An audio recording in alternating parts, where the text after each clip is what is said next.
Bible quiz ലൂക്കോസ് എഴുതിയ സുവിശേഷം 1-ാം അധ്യായം. ചോദ്യങ്ങളും ഉത്തരങ്ങളും. 1-ാമത്തെ ചോദ്യം. നിനക്ക് സന്തോഷവും ഉല്ലാസവും ഉണ്ടാകും. ആര് ആരോട്? ഉത്തരം കർത്താവിൻ്റെ ദൂതൻ സഖരിയാവിനോട്. 2-ാമത്തെ ചോദ്യം. അവൻ കർത്താവിൻ്റെ സന്നിധിയിൽ വലിയവനാകും. ആര്? ഉത്തരം യോഹന്നാൻ. 3-ാമത്തെ ചോദ്യം. യോഹന്നാൻ എവിടെ വെച്ച് തന്നെ പരിശുദ്ധാത്മാവ് കൊണ്ട് നിറയും എന്നാണ് ദൂതൻ സഖരിയാവിനോട് പറഞ്ഞത്?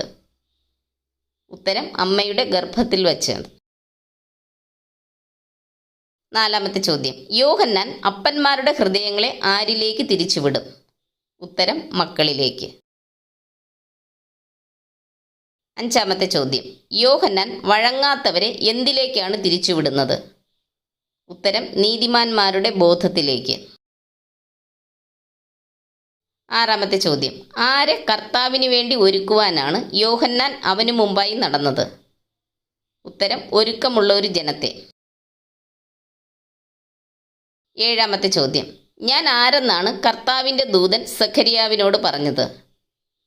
ഉത്തരം ദൈവസന്നിധിയിൽ നിൽക്കുന്ന ഗബ്രിയേൽ. 8-ാമത്തെ ചോദ്യം.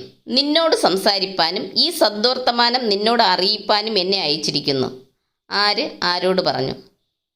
ഉത്തരം കർത്താവിൻ്റെ ദൂതൻ സഖരിയാവിനോട്. 9-ാമത്തെ ചോദ്യം. തക്ക സമയത്ത് നിവൃത്തി വരുവാനുള്ള ഗബ്രിയേൽ ദൂതൻ്റെ വാക്ക് വിശ്വസിക്കായ്ക കൊണ്ട് സഖരിയാവിന് എന്ത് സംഭവിക്കുമെന്നാണ് ദൂതൻ പറഞ്ഞത്?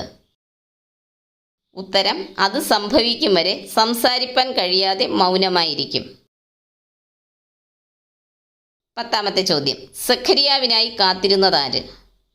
ഉത്തരം ജനം. 11-ാമത്തെ ചോദ്യം. സഖരിയാവിനെ കാത്തിരുന്ന ജനം ആശ്ചര്യപ്പെട്ടത് എന്തുകൊണ്ട്? ഉത്തരം മന്ദിരത്തിൽ താമസിച്ചതിനാൽ.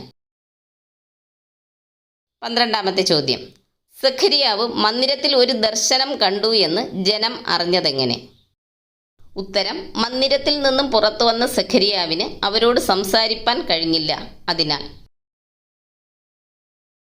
13-ാമത്തെ ചോദ്യം. തൻ്റെ ശുശ്രൂഷാകാലം തികഞ്ഞ ശേഷം സഖരിയാവ് എവിടേക്ക് പോയി? ഉത്തരം വീട്ടിലേക്ക്. 14-ാമത്തെ ചോദ്യം. എന്ത് നിമിത്തമാണ് മറിയ ഭ്രമിച്ചു പോയത്? ഉത്തരം ദൂതൻ കൃപ ലഭിച്ചവളെ നിനക്ക് വന്ദനം, കർത്താവ് നിന്നോട് കൂടെയുണ്ട് എന്ന് പറഞ്ഞ വാക്ക് കേട്ടിട്ട്. 15-ാമത്തെ ചോദ്യം. ആരുടെ സിംഹാസനമാണ് കർത്താവായ ദൈവം യേശുവിന് കൊടുക്കുന്നത്? ഉത്തരം അവൻ്റെ പിതാവായ ദാവീദിൻ്റെ സിംഹാസനം. 16-ാമത്തെ ചോദ്യം. യേശുവിൻ്റെ ജനനത്തെക്കുറിച്ച് അറിയിച്ചപ്പോൾ മറിയ ദൂതനോട് പറഞ്ഞതെന്ത്? ഉത്തരം ഞാൻ പുരുഷനെ അറിയായികയാൽ ഇത് എങ്ങനെ സംഭവിക്കും? 17-ാമത്തെ ചോദ്യം.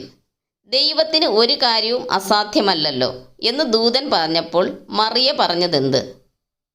ഉത്തരം ഇതാ ഞാൻ കർത്താവിൻ്റെ ദാസി, നിന്റെ വാക്കുപോലെ എനിക്ക് ഭവിക്കട്ടെ. 18-ാമത്തെ ചോദ്യം. സഖരിയാവിൻ്റെ വീട് എവിടെയായിരുന്നു? ഉത്തരം മലനാട്ടിൽ ഒരു യഹൂദ്യ പട്ടണത്തിൽ. 19-ാമത്തെ ചോദ്യം. മറിയയുടെ വന്ദനം കേട്ടിട്ട് പരിശുദ്ധാത്മാവ് നിറഞ്ഞവളായതാര്? ഉത്തരം എലിസബത്ത്. 20-ാമത്തെ ചോദ്യം. എലിസബത്ത് മറിയയെ വിശേഷിപ്പിക്കുന്നത് എങ്ങനെ? ഉത്തരം എൻ്റെ കർത്താവിൻ്റെ മാതാവ്. 21-ാമത്തെ ചോദ്യം. എലിസബത്തിന് ലഭിച്ച മാനം എന്ത്? ഉത്തരം തൻ്റെ കർത്താവിൻ്റെ മാതാവ് തൻ്റെ അടുക്കൽ വരുന്നത്. 22-ാമത്തെ ചോദ്യം. തൻ്റെ ആത്മാവ് ആരിൽ ഉല്ലസിക്കുന്നു എന്നാണ് മറിയ പറഞ്ഞത്? ഉത്തരം രക്ഷിതാവായ ദൈവത്തിൽ. 23-ാമത്തെ ചോദ്യം. യഹോവയുടെ കരുണ തലമുറ തലമുറയോളം ഇരിക്കുന്നതാർക്ക്? ഉത്തരം യഹോവയെ ഭയപ്പെടുന്നവർക്ക്. 24-ാമത്തെ ചോദ്യം. മറിയ എലിസബത്തിനോട് കൂടെ ഏകദേശം 3 മാസം പാർത്തിട്ട് പിന്നെ എന്ത് ചെയ്തു? ഉത്തരം വീട്ടിലേക്ക് മടങ്ങിപ്പോയി. 25-ാമത്തെ ചോദ്യം. എലിസബത്തിനോട് കൂടെ സന്തോഷിച്ചത് ആര്? ഉത്തരം അയൽക്കാരും ചാർച്ചക്കാരും. 26-ാമത്തെ ചോദ്യം. അയൽക്കാരും ചാർച്ചക്കാരും എന്ത് കേട്ടിട്ടാണ് അവളോടുകൂടെ സന്തോഷിച്ചത്? ഉത്തരം കർത്താവ് അവൾക്ക് വലിയ കരുണ കാണിച്ചു എന്ന് കേട്ടിട്ട്. 27-ാമത്തെ ചോദ്യം. ആർക്കാണ് അയൽക്കാരും ചാർച്ചക്കാരും അപ്പൻ്റെ പേർ പോലെ സഖരിയാവ് എന്ന് പേർ വിളിപ്പാൻ ഭാവിച്ചത്? ഉത്തരം യോഹന്നാന്. 28-ാമത്തെ ചോദ്യം. സഖരിയാവിൻ്റെ വായും നാവും തുറന്നപ്പോൾ അവൻ എന്തു ചെയ്തു? ഉത്തരം സംസാരിച്ചു, ദൈവത്തെ സ്തുതിച്ചു. 29-ാമത്തെ ചോദ്യം. സഖരിയാവിൻ്റെ വായും നാവും തുറക്കുകയും അവൻ സംസാരിച്ച് ദൈവത്തെ സ്തുതിക്കുകയും ചെയ്തപ്പോൾ ഭയമുണ്ടായത് ആർക്ക്?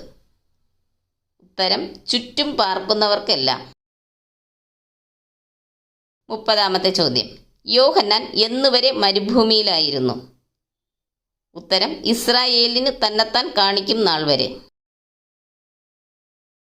നന്ദി. ദൈവം നമ്മെ അനുഗ്രഹിക്കട്ടെ.